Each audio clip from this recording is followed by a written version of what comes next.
Hello, welcome back Hello. again, Alessio. Hi again, Jude. How are you? I'm well, thank you. Good to see you. Good to see you too. And yeah, Yeah. people have been listening to us. Can you believe that? Uh, Parts of me can, parts of me are very touched, and there's definitely some shy parts that were activated by it. But yeah, can you? Well, yeah, but I've got parts that think, oh my God, will they keep on listening to this after we talk Mm. about the topic of today? Yeah, so welcome back to the Queering Internal Family Systems podcast with Alessio and myself, Jude. Where we are querying, questioning, being curious about subjects around queerness, neurodivergence, and IFS, and looking at things through this queering lens of questioning, maybe things that might be taken for granted or things that might just fly under the radar. What we Yes. know. Yeah, which in the spirit of queering, lately I've been sharing with you, Jude, but let's see what happens as we dig into it together. Yeah. I really wanted to talk about shame. Mm-hmm. And you said, yes, let's do it. So we are I doing did. it. Okay. Yeah. So, shall I start?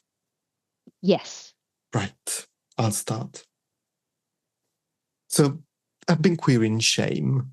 Mm. It's been a topic of interest of mine for many years. I think everybody is familiar with Brené Brown, her beautiful work on shame.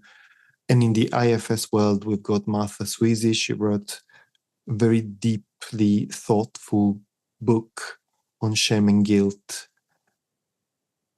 And now let's see if my parts allow me to say that. And I'm kind of a bit dissatisfied with the whole thing. It's like I have never Mm. found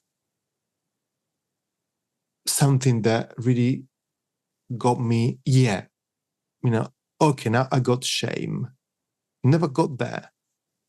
So I started to queer shame and to think, okay, what is it that we're not looking into? What's missing here? And I think recently a new piece of the whole shame mystery, I think, has come to my awareness. So I'm going to maybe help me out to describe shame of what we generally know about Mm. that, and then how, in what way we can start queering it and Mm. Yeah. dissecting it and maybe adapting it to differences, especially to Mm. minorities, Mm-hmm. in our case, gender and neurodivergent minorities. Mm. So yeah, Mm. I think in our discussions you made a very nice, gave a very nice definition. So, Do you have? yeah, which I think is from Brené Brown in the first instance. But shame is that the sensation or the belief there is something wrong with me. Yeah. And it's a very socially charged emotion.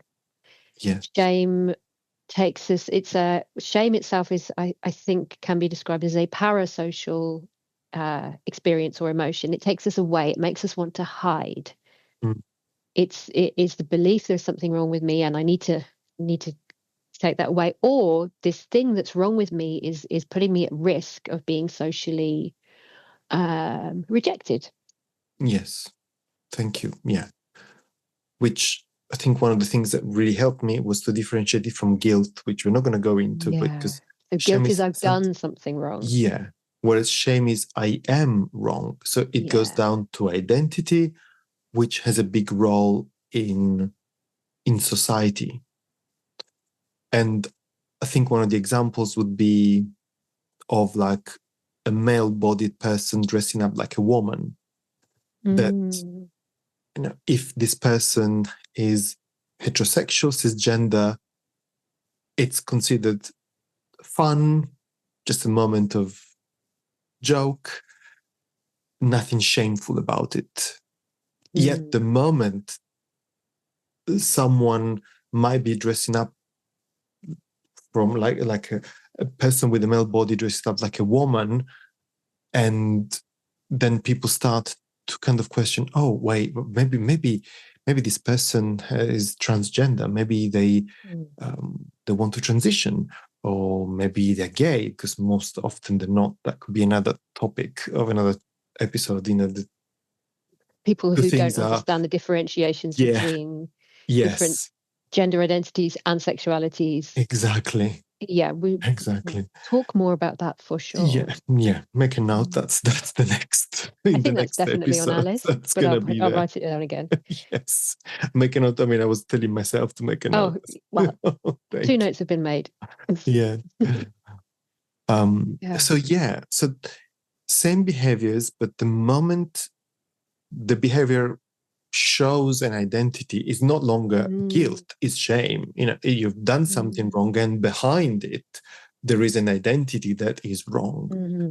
And I think this fits beautifully with our topic of our discussion of queer in IFS, because we're dealing with minority identities. And in our understanding of shame from an IFS perspective, we usually try to understand who inside of the system is doing the shaming. So there is a shamer inside. Usually we do it ourselves somehow. The shaming happened in the past, but we keep on doing it. Like the inner critic voice, or Yes. the hardworking manager that's trying to get us to Yes. toe the line in some way. Yeah. And that's where the querying starts. I mean, okay, let's be curious about how come certain specific messages, especially the shameful ones, remain so deeply and profoundly within the system. And are we understanding shame fully here? Or are we keep on seeing it from the perspective of the majority? Let me expand on this. Yeah, right. So what's our majority view? Because the moment I hear shame, I go into majority and minority. Okay. For someone to be ashamed, there needs to be, as you said, a social construct or an agreement of some sort. Yeah. That in order to be part of this group, I'm somehow subscribe to certain values and ideas. Yeah. Including what I should and shouldn't be, what identities are accepted and what are not. So the moment I somehow go against these identities, somehow I am something that the majority doesn't like and sees as threatening, then I'm left with very few options. One would be to leave and exile myself. I might be forced to leave because my identity is just not compatible with this group. I might do it on my own. I might be forced. I don't know, but that's one option. Yeah. The other option is to stay. And to stay there, the message I have is that I've got to hide that aspect of myself, which goes into exiling in IFS, right? So probably every part of me that embraces some of those identities that are considered shameful need to be exiled. Right. No expression in the outside world, probably not even much contact inside, depending on how dangerous it is. Yeah. And then our protectors would be enlisted to do the masking. Yeah, exactly. To make sure we're appearing as, air quotes for anybody who's not seeing the video here, normal enough for to stay in the group. Yes. Be accepted. Yeah. Yeah. So there's a lot going on here, right? All the masking, the hiding, or even overcompensating. Like it's in the gay community, there is this kind of joke that sometimes the most homophobic homophobic people are homosexual. Mm. And if there is so much shame of any presence of homosexuality within a system, it makes sense that there is almost the polar opposite kind of display of, I'm not that, actually, I persecute that. I have no data to support it yet. It's quite a common dynamic that I've seen happening. And then the other option, in a way, the message that our system gets is that in order for me to keep on belonging to this group, even if I hold a shameful identity, is that I feel ashamed of it. It's almost as if I show that I'm ashamed of it, it would be easier for them to accept me. So you're talking about showing to others, Yes. I am ashamed of this identity within myself. But it is showing to others, but also I think we embrace shame inside of ourselves because we believe it's the right thing to do, almost to pay the price. Right. Because shaming is such a terrible thing that we largely do to ourselves. Yeah. So we're saying I should be, I hear the manager there, I should be ashamed of this within myself. It's right that I am. I'm carrying on the shaming. There is the shamer inside keeps on repeating the shameful message, and they keep on wondering why. Can that just be a protective strategy? But I think there's more. There's also a huge need to belong, almost as if I still want to belong. I'm gonna really almost punish myself, like I'm doing this, like as if I had a whip, like almost to say, yeah, I know I'm wrong. I know this part of me shouldn't exist. I know this identity of mine shouldn't be there.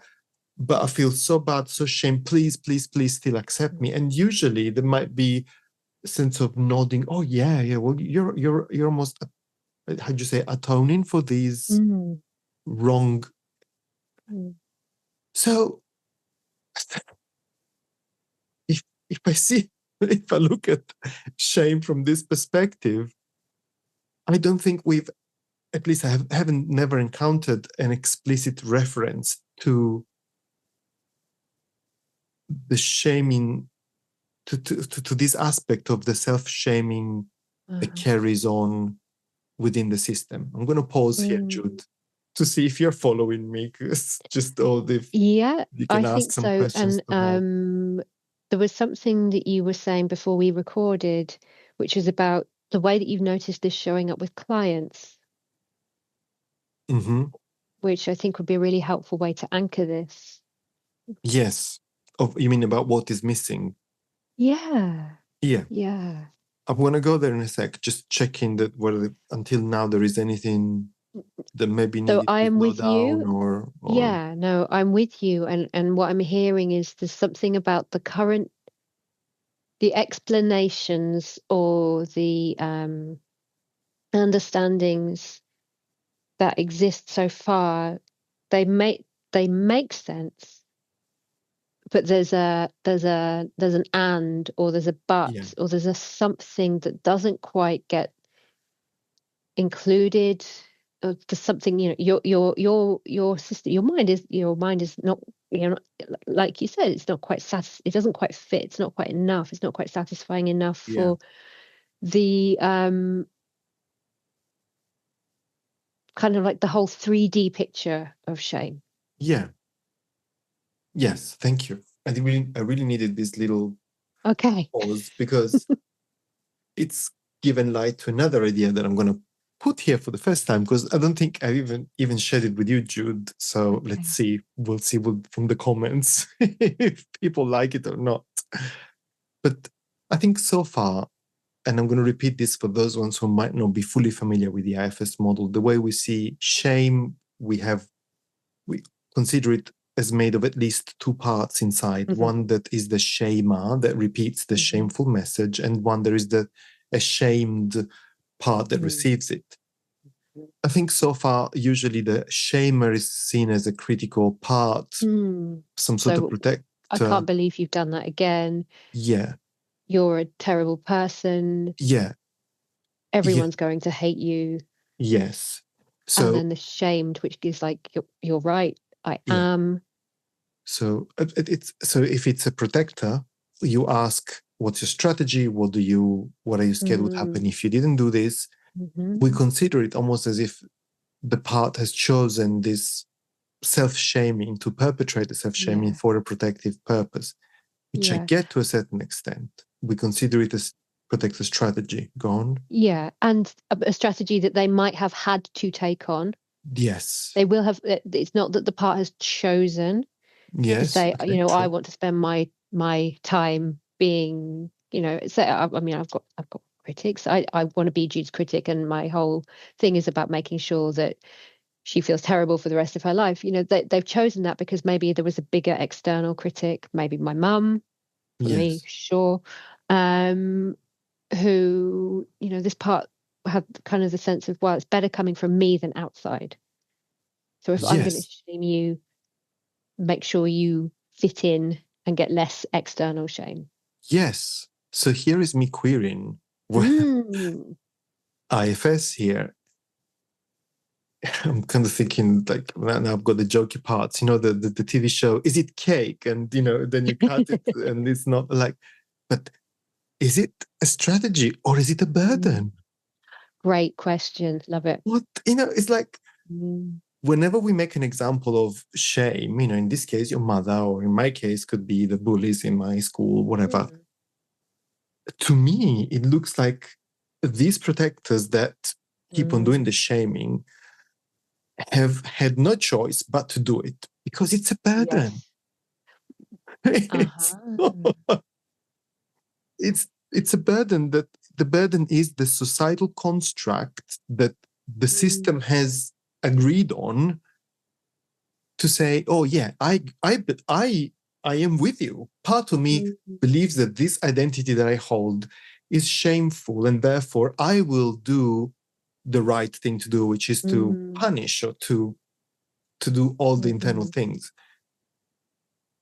So it is a strategy in a way. It's something that a protector does out of a burden, out of loyalty to a burdened cultural system. Yeah. Right. So then that gets me to the last point, the one I kind of said earlier before the recording, which is what's missing here. And I think what's missing is an acknowledgement and a self-led challenge to the burdened, to the cultural burdens that underpin the shaming process. Because if we only treat it as there is a shamer and there's a shamed person, the shamed part, and then we speak to the part and we go to the protector and we go to the exile and we do the healing and then we go back to the protector. We might only do a piece of the work, but at some point, if the system doesn't challenge from the inside out the cultural burdens that have created the shaming process, then I don't know whether that will ever change. Right. So let me see. So it's almost like we're over focused on the individual mechanism without taking into account that the shame is actually coming from a culture or a society's wish to kind of not be challenged on these kind of social rules or gender assumptions, or whatever else. Yes.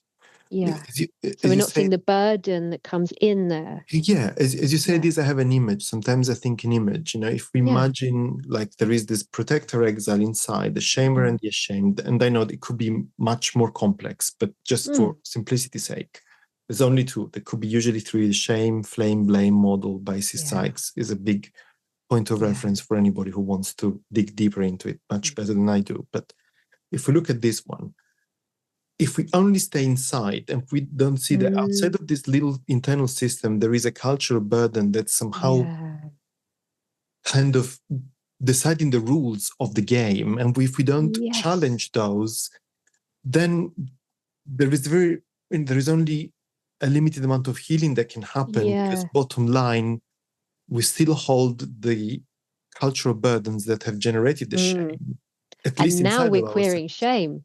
And now we're queering shame, because I think what I've never read in textbooks or heard Brené Brown talk about it is the energies of, let's say, anger or of kind of self-advocacy in a way that I think it's needed when we're actually challenging not just the internal little shame mechanism, but the fact that this little mechanism inside represents an external burden that exists. Yeah, absolutely. And you see that in the backlash when people refuse to be ashamed. Yes. When people embrace their queerness, neurodiversity. Yes. Embrace their marginalized identities. Exactly. Then there is often, as we can see in the world today, I don't need to say this, everybody can read the news, the backlash is huge. Yes. Yeah, because, and this is coming from my experience now, that I find myself what in the past would shame me now actually angers me, or parts of me, or disturbs me, because I can feel the attempt from people through comments or microaggressions to imply, well, you should be ashamed of this, or you should be different. And the example I want to give is that one of playing football. Because I live in a male body, the assumption is that I like football, that I support the football team. The amount of times I get asked that as if they were talking to me about the weather, I'm like, I don't even know how to spell football, to be honest. But initially, when I was growing up, that was a huge problem, because I was instantly singled out. Oh, well, he's the one who doesn't do football, right? And it was excruciatingly painful. I actually tried to force myself to play football with terrible results, because I would kick the ball and it would go to the right instead of front of me and break a glass. I mean, that's terrible stuff. But now, if someone comes and tells me, oh, you're crap at football, I just laugh at them, or just say, or if they insist, I would just be quite kind of angry and say, well, enough.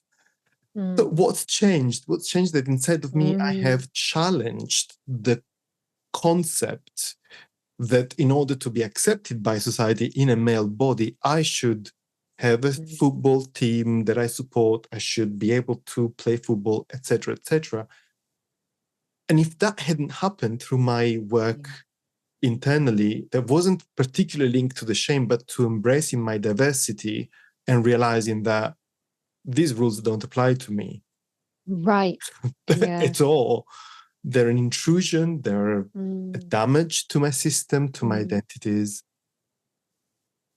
Only at that point, the shaming would stop. And instead, I've developed an ability to shield myself, or even to have a voice to say, no, sorry, this needs to end.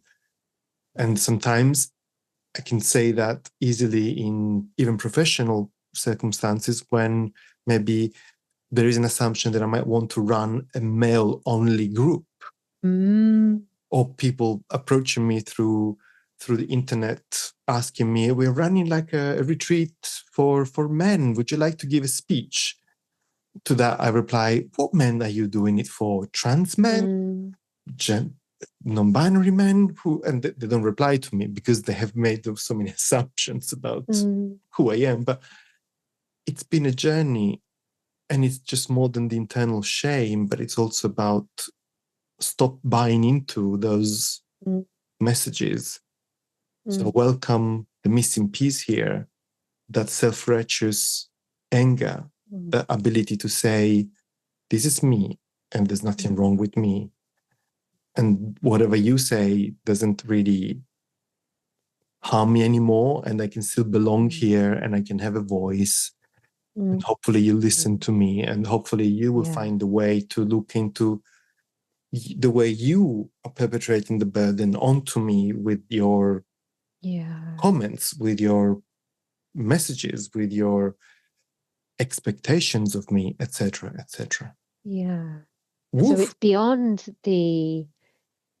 like you explained it earlier, and it is an oversimplification because there will be more parts, but it's beyond the working with my shamer and my shamed, and just looking at that within my system.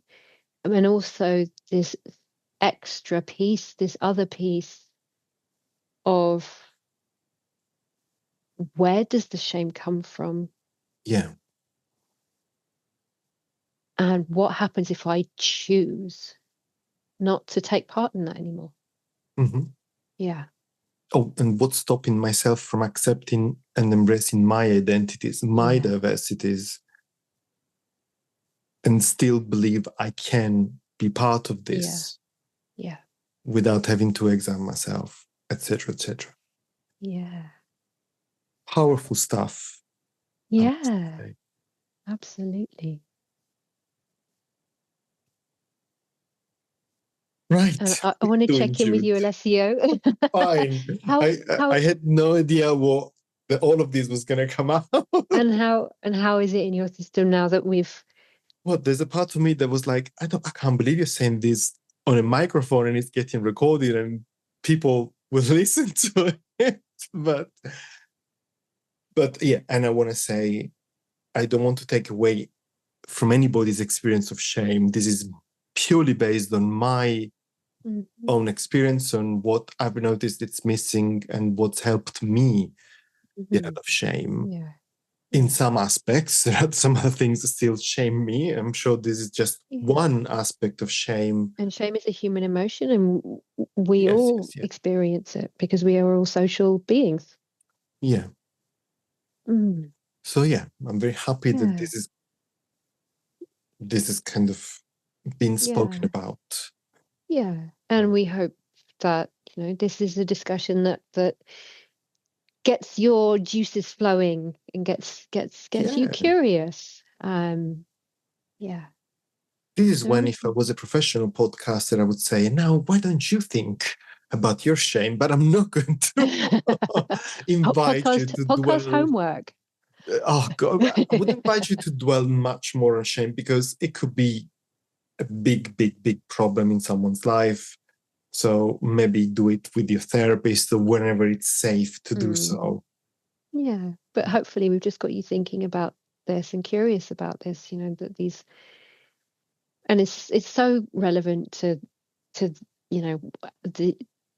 these intersections of queerness and neurodivergence because we will have, I think it's fair to say, all had experiences of having parts of our identity that have not been acceptable to the wider cultural or social environment in which we have been born, raised, and socialized. So we will have had these experiences of shame and shaming, which are connected to that which is outside of us, that is held not by one person, but by a society, by a culture, in the rules that are both written down, maybe, but also in these invisible societal rules that we stumble into.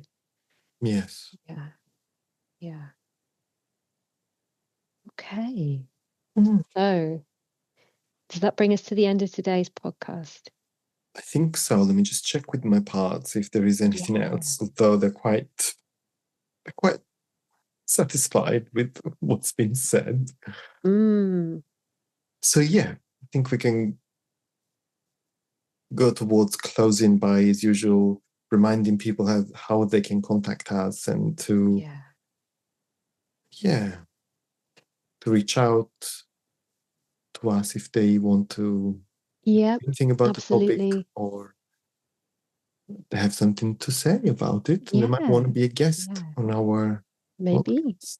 Maybe you want to come and talk to us. Maybe you want to contact us You can contact me through my website, which is anchoredinself.co.uk, and Alessio.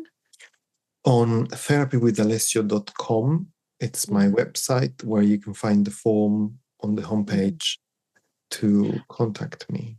Yeah, and also on your website is the neuroqueering principles, which I don't think we've talked about yet on the podcast. Maybe that's a future episode, but just to highlight to people that there's some resources there as well that they might find interesting. If you're interested in what we're talking about, you might be interested in. Yeah, there's an entire section on neuroqueering IFS that includes a free download of the principles of neuroqueering that Jude and I prepared for the conference, and we never really got time to explore it yet.